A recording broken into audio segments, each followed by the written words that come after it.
Hello and welcome to Paxton Road TV. This is the reaction show for the pre-season friendly game, the first of Nuno's reign. The game, Leyton Orient versus Spurs in the JE3 trophy, which we won, by the way. Harry Kane staying now. We won a trophy. May as well start with a bit of a giggle, lads, because there weren't much else in there. But yeah, first of all, pre-season friendly games. Nuno's first game of charges, I've mentioned before. And I'm joined, as per usual, by some super special guests. We have in the house resident Sid Spurs, and we have joining the legendary, the one and only, the Irish Hotspur. Flat Capital still in the house. Welcome, gentlemen. How are we doing? Not bad, thank you. Not bad. Yourselves? All good? Yeah, it's all good. It's all good. Like I said, I'm not even prepared much graphics today. I've not even got the score banner, all that sort of stuff, which I'd normally do. To be honest with you, it was just a case of getting back into this. And what I'm going to do is just going to come around and ask you what your thoughts are. So in terms of what's your overall thoughts of the game, let's start with yourself, Dave. What was your overall, I guess, final thoughts for that game itself? Yeah, look, for me, the first half, is where you could probably pick some of the talking points from. You could probably pull out Pascozzi, especially John in midfield. Very positive. Dane Scarlett getting his goal. What a great run, which I'm sure we'll get into. Then you can Lucas Moura showed glimpses as well. Another takeaway you could probably take is the performances from Dele, Bergwijn, Winks. Okay, look, we're not expecting them to hit the ground running, but we are expecting to see glimpses. We didn't really see anything. Dyer was caught out underneath a cross in the first half, much like last season. Okay, improved a bit. Cameron Carter-Vickers, to be fair, he had a very good game, and I was very impressed with Callum Cisse. For me, I loved it, when Dyer was sticking up for him, and he still wanted to have a goal. He's well able to stick up for himself. I love that sort of mentality and attitude. And then the second half, look, it was practically Tottenham's under 23 side. You couldn't really take much from that.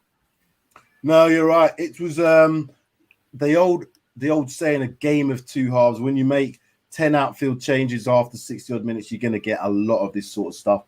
Sid, what was your overall thoughts on the game itself? I think I agree with what Dave's saying. First off was quite decent. We played some decent football. To be honest, I was impressed with Pascozzi and especially John. I think John had a really good game. Going forward in midfield as well. Totally agree. The three main players that we should have, we had Bergwijn, Dele and Dyer. To be honest, it was just a stroll in the park, weren't it? It wasn't nothing entertaining. Out of all the players there, you'd think the four that we had from last season playing would have at least egged them on a little bit, given a little bit more positivity and whatever. But out of a lot of them, Lucas was the only one who actually shone. Honestly, Bergwijn is a massive, massive question mark for me because it's only Leyton Orient, but I didn't even know he was playing for the first 20 minutes, to be honest. There was nothing there. No runs, not even running with the ball, not even asking for the ball. Second half, might as well forget that, to be honest. I went for a two-hour walk this morning, and that second half gave me my sleep that I wanted because, to be honest, I was just in and out. Wasn't that entertaining. Like Dave said, I wasn't expecting fireworks or anything, but a little bit of a shift, some work. But nah, it's the usual first game. Let's just get back into it. Nothing major. Let's see what happens in the second game. Listen, it's pre-season friendly. We always say the pre-season friendly results matter. No, they don't really matter. Do performances matter in the very first game? Well, you want to see at least something. Maybe some level of fitness, maybe some level of, at least players not coming back overweight. Bergwijn did look a little bit less podgy than what I'd seen him at the back end of last season. So maybe he has at least done some fitness work. But in terms of, and I'll put the actual starting 11 up so we could just go through this again at the moment. Carter-Vickers, as you guys mentioned, I think he was decent. Dyer was okay. There was a couple of things in there which still kind of a hangover from last season for me. Hart didn't have anything to do. Like I said, I was quite impressed with that Pascozzi and both Cisse as well. I didn't think they did anything to say they shouldn't be able to have at least another pre-season friendly. But let's be honest with you, we don't want to be seeing any of that back five starting for Spurs anytime soon. I really don't want to see any of them back five starting, if I'm honest with you. John, of the midfield three, I think he played all right. I think he was probably the best of the three. Dele and Winks was just did what Winks did, ran around, had a little bit of a Well, I'm here. Pass the ball to me. I'll pass backwards. I'll pass backwards. Didn't do anything. Sideways. Yeah, sideways. He passed the ball to Lucas, who then played through ball. Bergwijn, as you guys have mentioned, not much in him today. I think he's got a massive few games ahead of him. If he's going to make anything of his Tottenham career, he needs to really improve a lot. And Scarlett, there's the potential there. We can all see finishing off his weaker foot. You know, this guy, 17 years of age, he looks like he's been doing something in the summertime, which is what I want players to be doing. If you want to get into the team, you can see the guy's bulked up. He's been putting on some weight. He's been doing whatever he needs to do. And this is what you expect from a youngster who's saying, right, there's an opportunity here for me. So, you know, who else do you think stood out of the players? Dave, anybody else you stood out? Just on Scarlett quickly, I do want to say the run he made, right, it demanded that pass from Lucas Moura. 100%. And it was an absolute brilliant run. And you see the difference between him and Troy Parrott. Troy Parrott is very much trying to get on the ball, come and receive the ball, where Scarlett's the opposite. And the reason why Scarlett is, and I would take it as ahead in the pecking order than Parrott, because he started in the first half, for me, is because the guy is very clever. With Parrott, because he likes to come and receive the ball, he doesn't have the strength to be able to hold it up, right? And he's easy to knock off the ball and pick the ball up off of. But with Scarlett, because he's willing to run in behind and he makes these clever runs, he's not relying on strength as much. You know, he's relying on his pace and football intelligence. And the run he made, and then the composure in front of goal to slot it between the keeper's legs was absolutely brilliant the way he put it in. It was a great finish. And players that stood out with Piscotty, I better get that right. I'll be clipped everywhere. I'll be memed. You know what I mean? I'm going to have to put the name up because I can't remember. He's actually a centre back. He's actually a centre back. It's Piscotty, yeah. He's actually a centre back, but played right back today. Now, what I did like was just that one of our fullbacks picking up the ball and just running with it, getting us out, driving out with it, stop short from responsibility, passing inside the whole time. And for me, I think he had a very good game. I think it was positive. I really do like Cisse as well. A right-footed right full, playing left full, slotted in nicely. I thought he had a good game. You know, he was positive. Cameron Carter-Vickers, look, even though I do think he's going to be sold, he looked better than Eric Dyer to me today. He did, definitely. John, the reason why I really like John's performance today, and it's what you don't see Winks do. When John's on the ball, right, he's on the half turn when he's receiving it. And it's something you're taught when you're 5. When you're on the half turn, you can get the ball out your feet. You're ready to receive it, and it opens up the pitch. It opens up a picture for you.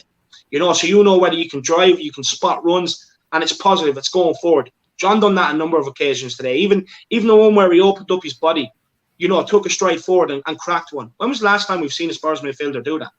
You know, and that's what you want with this guy. But he also has the strength. Being able to take the ball on the half turn, you have to be able to have a bit of strength about you, because you either the defender's going to get tight to you, right, which means you have to be able to hold him off, or he's going to come in and try and nick the ball, which means you have to be confident on the ball, which the guy is. But as well, you know, compared to Harry Winks is always receiving the ball with his back to play. He's not strong enough, you know, to take the contact, which means he either gets his pocket picked or he's resorted to passing backwards and sideways, like we've seen from Harry Winks. And like taking the ball on the half turn is something you're taught when you're 5. And I don't know where Harry Winks has lost that along the way, but John shouldn't be coming in and looking better than what Harry Winks is. You know, how much experience has Harry Winks got compared to John? And it's just a simple thing of being able to take the ball on the half turn, which opens up the pitch for you. You know, and then when you do open up on the half turn and you're running at a player, or that you're after getting by your midfielder, he's 2 options. He either has to take you out or let you run at the defence. That's why taking the ball on the half turn in midfield is very important. About Harry Winks, then I'll ask you a quick question. Do you think he's because we had this kind of like show the other day where we talked about Ndombele and Partey, and we've got into this habit of talking about players you're either a defensive midfielder or you're an attacking midfielder. If you're a midfielder, for me, you're a midfielder. The problem with Harry Winks is he's been playing so deep that he's playing as a defensive midfielder, receiving the ball off the centre backs. And the problem that he's got is he's always, as you were mentioning, he receives the ball that he's only got one way to play it. He doesn't receive it to play forward. Receiving to play forward is one of the first things, as you've been saying, Dave, to do within the setup for any youngsters. That's what you need to do. Play forward. That John did that. He did that on a number of occasions today, and I was really impressed with that. I just don't know if Harry Winks is. Where does he play? Where does he? Is he for another team? What is he? I'm not sure, and this is the problem I think he's got. What is he? What is he? Just quickly, just to add to that, and then I'll shut up. With midfielders, right? Whether you're playing defensive midfielder, whether you're box to box or playing attacking midfielder, you still have to be able to do all the basics very well. Tackling, receiving the ball on the half turn, being comfortable on the ball, being able to get your head up and play forward, or even look, don't get me wrong, sometimes you do need to play sideways and backwards, but that's when you're winning the game and you want to see out the game and it's man management, but like that for me, that's just one difference I've noticed is receiving the ball on the half turn. But as a midfielder, you have to be able to do everything very well. You have to be able to compete in the air. You have to be strong, take the ball, be comfortable with it, and get it stuck in and tackle, and be able to take contact. You have to do everything very well, no matter what part of the pitch you're playing through the middle. It doesn't matter. You have to do everything very well. Yeah, I agree. And for that reason, I'm not sure whether or not Harry Winks is the player that we need. Now, there's a number of players missing today. Obviously, as we know, we've got Skip, we've got, all the players that have played in the Euros, Tanguy, the Højbjerg to come back. That's why I don't think Winks has really got a chance. Now, what Niall John could do is maybe push himself forward to maybe get a few games within the cup games, He's not going to be a star based on the players that we've got, but there is an opportunity potentially for him to push someone like Winks aside maybe. But we don't want to be stuck with a player like Winks in the setup as a senior player to cause problems. Sid, who stood out for you, if any players today? I think I've got to agree with what Dave's saying. John was probably definitely the only one for me. Pascotti was quite decent, but John was the main one.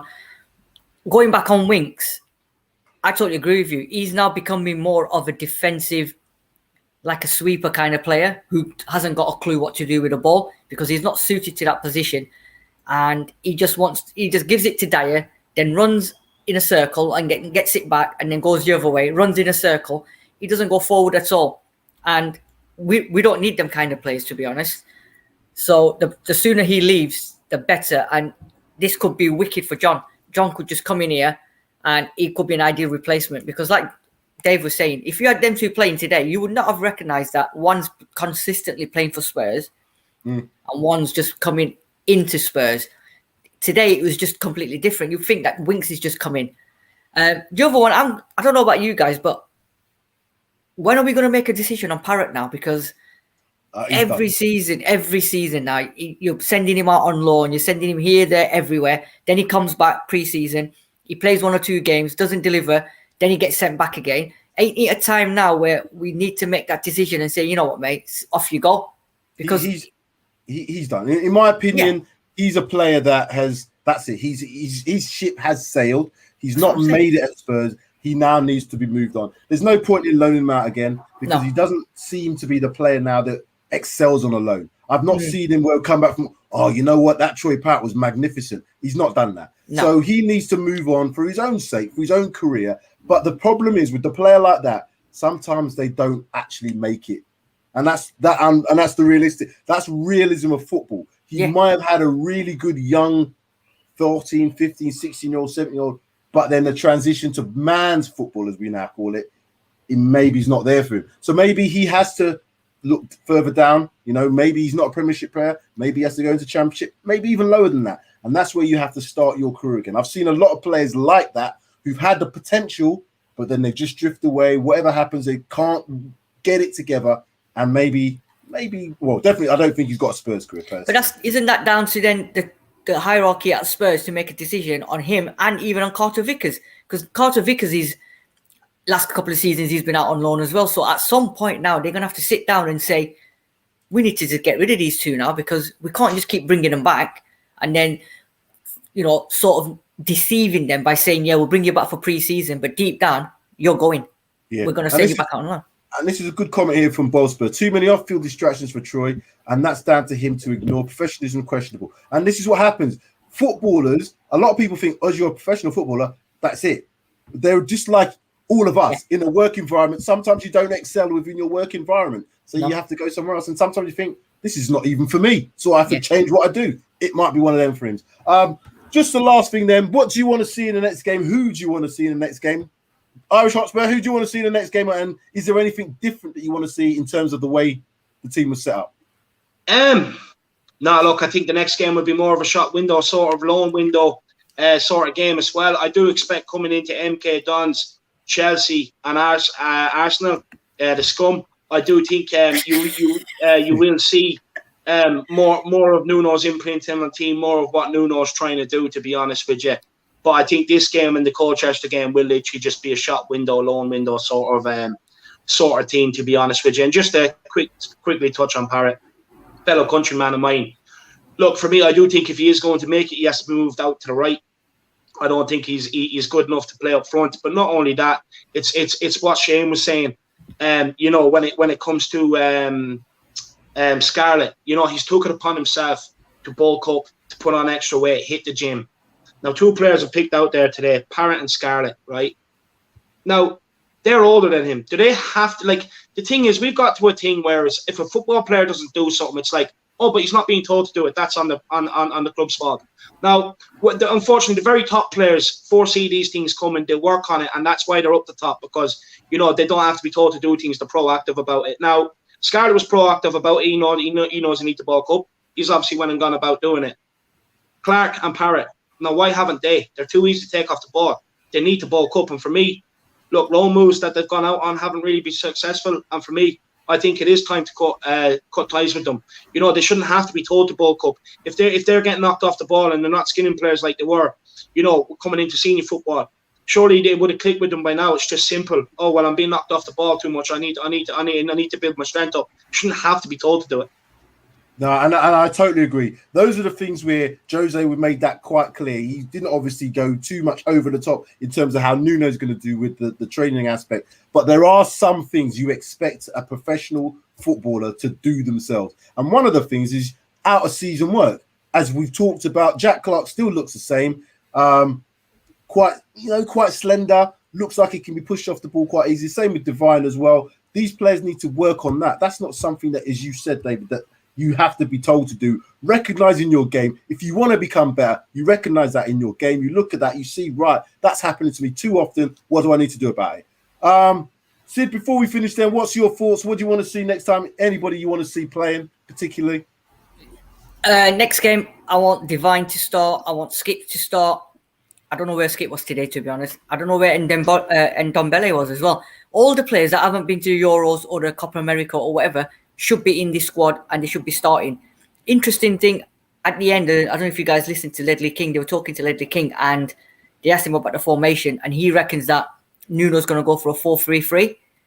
And he reckons that's what he's going to play. So if that's coming from Ledley, so it'll be interesting now. So if that's the case, then next game, like I said, Divines, the Oliver Skip needs to come in. Winks needs to drop out, and he needs the only player that I want to really want to see, right, is Skip now, because he had such a phenomenal season at Norwich last season. Let's bring him in now, embed him now straight into the squad, because he's one of the futures, isn't he? And they said future captain or whatever, bring him in. Yeah, I agree. So we've got plenty of pre-season games before we get to like the bigger pre-season games, the Arsenals, the Chelseas. So we've got another game. Is it Wednesday? Is it MK Dons or is it MK Dons? Yeah, Wednesday. So MK Dons, we can have another little look at some of these players. Just a comment here from Snipes. It was a good decision to let some youth players play because they have the potential to do amazing. And I think that's what it is. There's a lot of youth players that were in and around the squad today. They all got an opportunity to play, so none of them were just sat there. Can't really talk much about the keepers. Alfie Whiteman couldn't do much about the goal, and Joe Hart did what Joe Hart does, just didn't do much. Anyway, gentlemen, David, where can we find you? Irish Hotspur, tell people where they can find you. Yeah, look, you can find me over at the Irish Hotspur. Look, I am trying to improve my content. Bear with me next 4 or 5 weeks. I'm really ramping up the quality of the content coming out. There's going to be a lot of different mixed sort of content coming out, so just stay tuned for that. And if you've enjoyed what I had here to say, make sure you do smash a like on the Irish Hotspur, but most importantly, Paxton Road. I always love coming on. I have great time for these guys. Anytime they ask me, I always do my best to get on because, I really do enjoy coming on this channel. Everybody that's involved, is brilliant. And, they really do their homework behind the scenes as well, to be able to put out quality content like this, and get the questions and the preparation done behind the scenes. So make sure you do smash or subscribe on Paxton Road. I love coming on here. It's always a riot. Always a riot. I love it. It always is. And we love having you. Thank you very much for that additional plug for us. Sid, tell everybody, tell the viewers about Sid Spurs and when they can see that show. Right, so Sid says every Monday and Friday. On the Monday, I'll be talking about transfers, gossips, and rumours. A lot of rumours at the moment. And then on Friday, I get a guest in. Hopefully, the Irish Hotspur. You can come on my show on Friday and we can discuss potential transfers into Spurs. So, yeah, look, I'll tell you what, you need me. I'll make time 100%. But all depends what time it's at, because I do play football on Fridays, and I do like to channel my inner Gascoigne every once in a while. We'll talk. It's not a problem. You're still kicking up. I can't be doing with all that. That's too much for me these days now. Stick to the gym. Like, subscribe, share, comment. If you're new to watching the channel, please subscribe. Please hit that like button. Share all our content. And do tune in for a number of different shows that we've got. As Sid has said, we have got the transfer specials Mondays and Fridays. And obviously now we're back into the season. The previews and reaction shows. We're not really going to do previews for the pre-season friendlies because we don't know what's going to happen in them. So pretty much we'll just do the reaction shows until we get into the season. That first game of the season against Manchester City in August. Gentlemen, thank you very much. It's been a pleasure as always. We shall see you on the next one. Take care.